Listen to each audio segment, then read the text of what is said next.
The Pixel 7a, arguably the best phone in its price range, yet will be the most overlooked phone this year.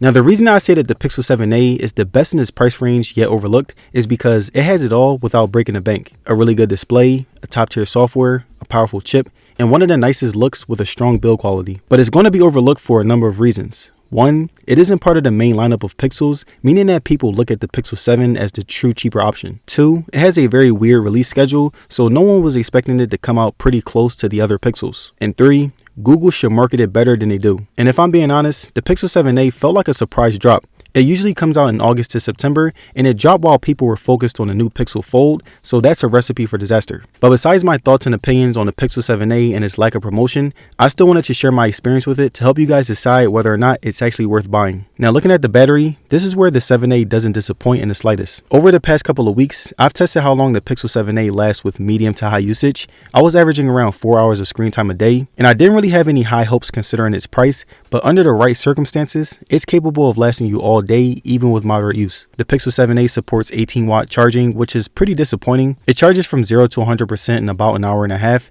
and I feel like even with cheaper phones, we should get about 30-watt charging in 2023. Also, the wireless charging was buggy for me. There were many times where I would put it on my wireless charger for about an hour, I would come back and my phone was extremely hot and the percentage didn't really go up. Also, I didn't cut any corners with my Pixel 7a. This phone really isn't meant to last you all day with extremely heavy use, given its internals and battery capacity mixed in with the advanced software. And during my first week of using my Pixel 7a, I had 5G on, my brightness was on manual and always medium to high with always on display on. I'm using every power heavy app as much as I can. And the second week on, I'll use power saving mode once my phone hit 40%, and I use dark mode just to make sure that I could last before getting back home from work. And now something that really impressed me when it came to the Pixel 7a is its design and build quality. The Pixel 7a is not only comfortable to hold, but also very minimal in size and portability. The 7a has this very boxy yet rounded frame that surprisingly complements my hand very well. I'm holding my phone for hours on a day-to-day basis, so it really helps to have a phone that's easy to handle. And even when this phone does have curves, they come at a minimum. I love how the 7a had a very flat display, which makes it much easier to manage for screen protectors, and it's just an overall nice feel. The 7a also has a pretty nice weight to it.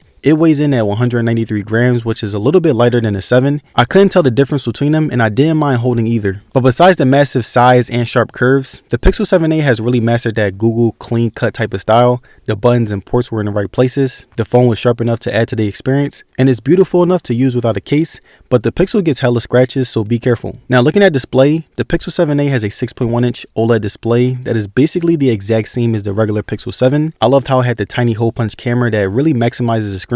Also, I use swipe gestures, so I basically have the full screen to fill in whatever I'm doing, whether it's watching a movie, playing a game, or just scrolling through social media. The Pixel 7a has Gorilla Glass Victus on the back and on the display, so if you're bold enough to use your phone without a case, the 7a will survive a few drops before you notice any damage, but please try your best not to drop any technology on concrete pavement. The durability isn't really the only thing that's great about the 7a's display. It's very bright, sharp, and premium, especially when you compare it to the Pixel 7 and 7 Pro. And speaking of brightness, it was pretty much the same as the new Galaxy A54 with it being 1000 nits. And that was something that I was really impressed with since my 7a handled extremely sunny days very well. Arguably, my favorite thing about the display was the 90Hz refresh rate mixed in with the smooth animations of stock Android. Watching movies and content on this phone is amazing. Despite the speakers being weak, I was still able to watch my favorite shows and YouTube videos. And finally, let's just say that when it comes to unlocking your phone, the Pixel 7a has an array of great options. The fingerprint sensor was very sharp and worked very well whether I put lotion on or got my hands very dirty. And the facial recognition was much better after the updates, but I still just prefer to use my fingerprint. And now before I discuss camera,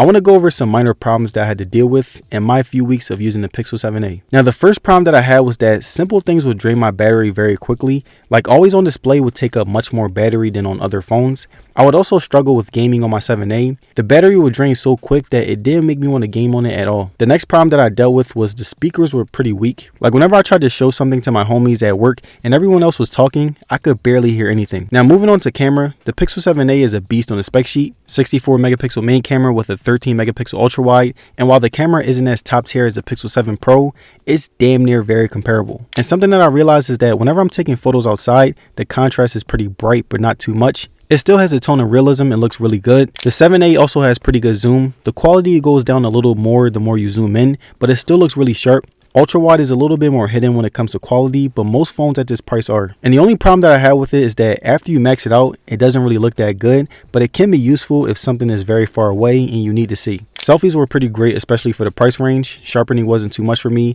and it handles skin tones very well, so I was very impressed with how well it held up. Now, videos on the Pixel 7a were very sharp as well. They've improved slightly since last year, while still being a beast on the spec sheet. You can shoot up to 4K. It looks really good, and I prefer to shoot my videos in 4K at 30 frames per second, despite it taking up a lot of space. Stabilization was solid, pans were smooth along with brightness and contrast, and the sharpening is still at its peak. And I want to give you guys some extra videos that I took to show you how the camera really holds up.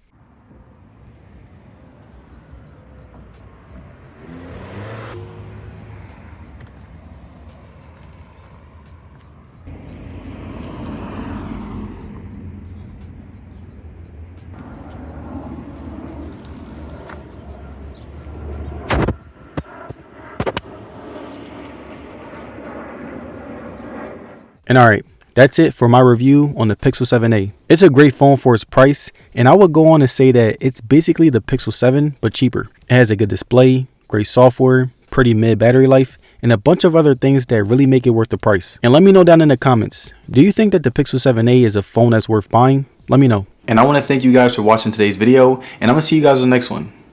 Peace.